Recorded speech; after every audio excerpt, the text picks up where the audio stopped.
What's up, guys? Welcome back to the channel and welcome to a very interesting car here today. In front of me I have a 2018 Smart ForTwo electric. I just want to give a huge thank you and shout out again to the team at Maserati of Tysons in the Washington DC area. They just acquired this car in their pre-owned inventory, and I'll have all their contact information in the description box below.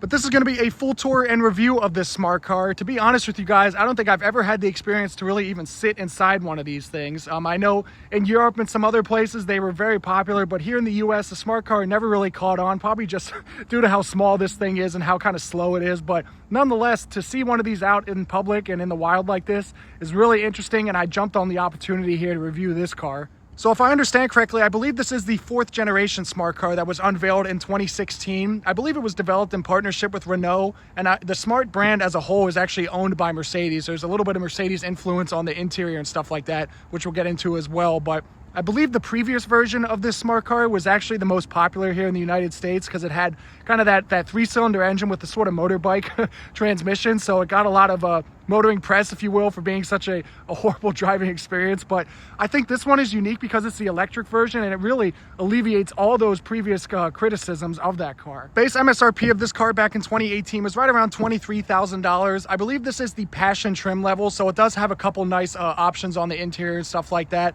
But all in all, this thing for its original MSRP was under $27,000 brand new. So I think the first thing that grabs your attention with this car is how small it is. I have some measurements here just for fun. I believe it's around 106 inches in total length and has a 73.7-inch wheelbase.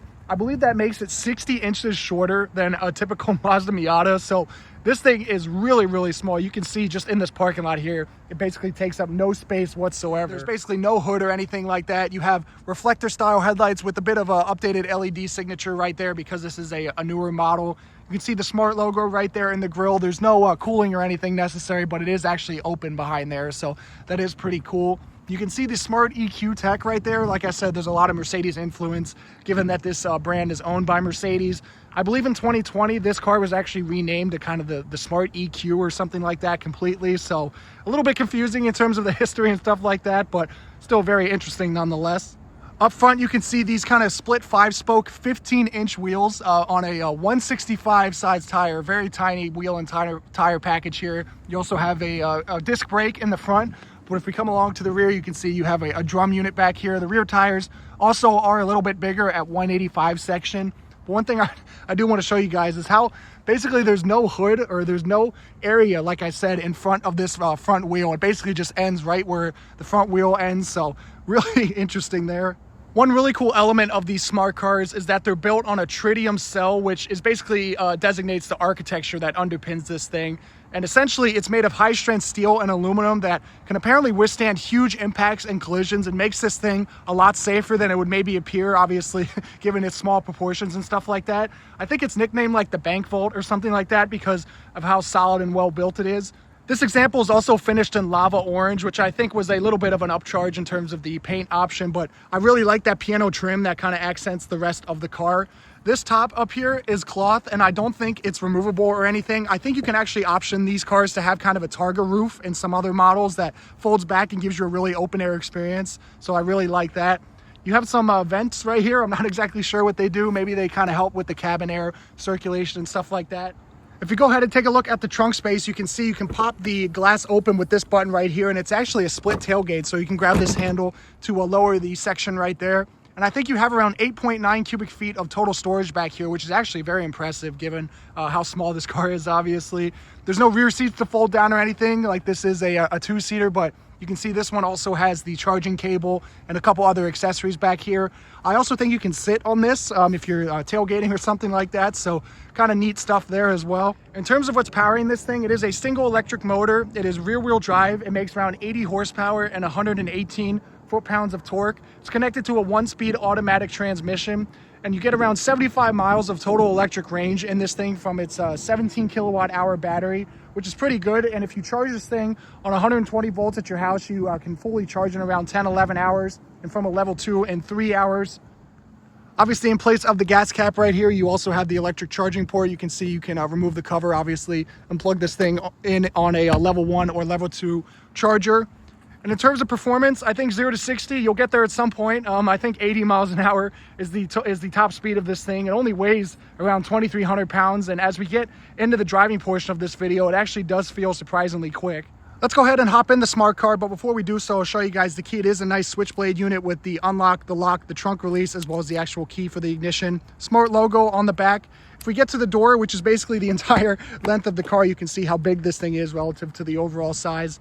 This one is the passion trim, like I said, so you have the lava orange interior bits to help kind of spruce everything up in here. The quality's not the best, obviously. This is all like hard touch, but you have this kind of like carpet or woven material right here for the armrest. The seats are also really comfortable, actually, with the nice lava orange stitching. Let's go ahead and hop inside, and actually step in height is pretty easy. It is a pretty tall car, and once you're in, you actually have a surprising amount of space in here, but let's go ahead and power it on. Like I said, you have the key right here, so you can just put it in the ignition right here and just twist it all the way. There's no noise or anything like that, but you do have a ready in the instrument cluster. Directly in front of you is the vinyl wrap steering wheel, but it does have some really cool buttons right here for the cruise control settings, kind of like an Audi R8 or something like that. If you can see right here as well, you can go through the various menus on the left side of the steering wheel. This is actually very similar to kind of a Mercedes system, so if you've been in any of those models, this will look pretty familiar.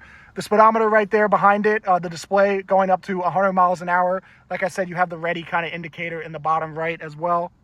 I also really like this gauge on the A-pillar, or close to the A-pillar, if you will, with the power distribution and charge, as well as the actual battery percentage level. This one is close to 100%, and like I said, you have 76 miles of estimated range.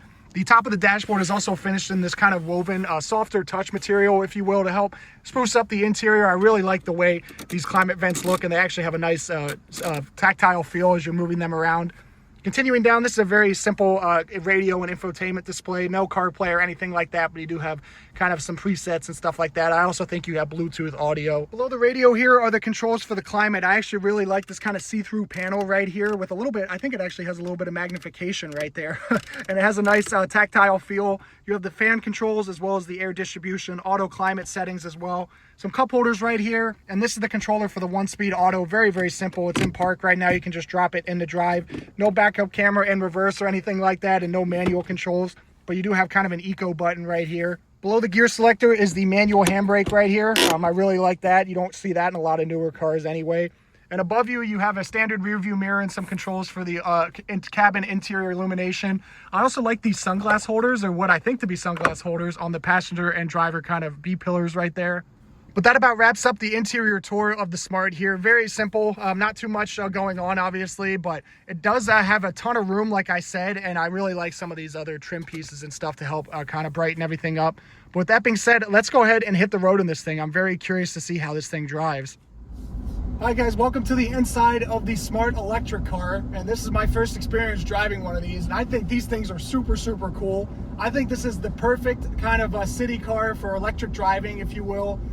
First impressions is, as we're getting off the throttle with all electric cars, is that the regen braking is pretty good. I don't think you can adjust it or anything like that in the vehicle settings or anything, but it has a nice feel. It's not like kind of throwing you through the windshield as you're coming to a stop. You really don't even need to use the friction brakes, but visibility in this thing is also excellent, given this thing has so much glass and it's such a wide open greenhouse, if you will. There's basically no blind spots, and obviously the car is small anyway, so you can really just kind of go into sort of any lane that you're looking for. One thing I am kind of noticing as we're driving along here is that this thing does feel pretty top heavy. It kind of like, as you're kind of moving the steering wheel around, even with like small inputs, the whole car kind of leans back and forth a little bit. Obviously it's a very upright, center of gravity, if you will, and I think the battery pack being in the bottom here does help it a little bit. I can't even imagine if you had kind of like an engine or something in the back that would kind of make this thing all over the place. But this thing, you just got to be a little bit more mindful. I think in like maybe even small, high wind gusts and stuff like that, this thing would be just kind of crazy all over the place. Turning circle is excellent, obviously. This thing is small, maneuverable. You can put this thing really anywhere you like it. And as you get up to speed, it's pretty quick, I think 0 to 60 happens at some point, and top speed is around 80, but this is a pure city car, in my opinion, and maybe some suburban driving like this, if you're kind of going between houses or something like that, I don't know. But, I think this is the perfect car for kind of getting around small areas. You can park this thing pretty much anywhere and not have to worry about it. The steering is incredibly light. Obviously, there's no feel or anything. And with these kind of 155 size tires in the front and 185s in the rear, it's probably not the most reassuring feeling in the world. I probably wouldn't want to take this thing on any sort of spirited driving or anything like that. But, you know, I think it does its job perfectly. I think, you know, 75 miles of range isn't, you know, amazing or anything like that. I know it's a pretty small battery pack and it is a city car, but I kind of wish this thing had at least maybe 100 miles or something like that, just for that peace of mind. One thing that is surprising me in this thing is how comfortable the ride is. I don't know what the suspension setup or anything. There's no adaptive dampers, I know that for sure, but surprisingly it's picking up all the bumps really well. It's not really transmitting them through the cabin or anything like that. Maybe it has to do with that like tritium cell with like all of the shock absorption and stuff kind of being transmitted through the frame rather through the cabin area. But I really am surprised of how, you know, comfortable this thing is to drive. We give it a little bit of gas here. You know, it's surprisingly quick. Like I said, it'll keep up with the speed of traffic, no problem. You know, I wouldn't take this thing on any sort of, you know, performance driving, like I said, but it's actually pretty good. As we're up to highway speeds a little bit, though, I am noticing that there is a little bit of wind noise. I think because of how upright the windshield is right here, all the wind is just kind of hitting it and flowing right over. I think this is the perfect city car. Like I said, if you guys live in New York or DC or something like that, and you want like a nimble, you know, fun to drive, you know, thing that, you know, you can charge at your house. That's another thing I've said in all of my electric car videos. You need to be able to charge these at home, especially given how kind of outdated the charging structure is on this car. I would make sure you have the plug at your house or something, but if your lifestyle kind of supports having something like this, it is a really unique car. And as a used car now, I think this thing is being offered for like 12 grand or something like that, which is obviously half of its original MSRP. And if you just want something that is more, you know, safer obviously than like a motorcycle or like a moped or something like that, I think this is a really cool car. Well guys, I hope you enjoyed this full tour and review of this very unique 2018 Smart ForTwo Electric. I just want to give a huge thank you and shout out to the team over at Maserati of Tysons for allowing me to review this car. If you guys are interested, it is for sale, and I'll have all their contact information in the description box below. But if you did enjoy, please be sure to drop a like and subscribe for a ton of cool content coming very soon. And I'll catch you in the next one.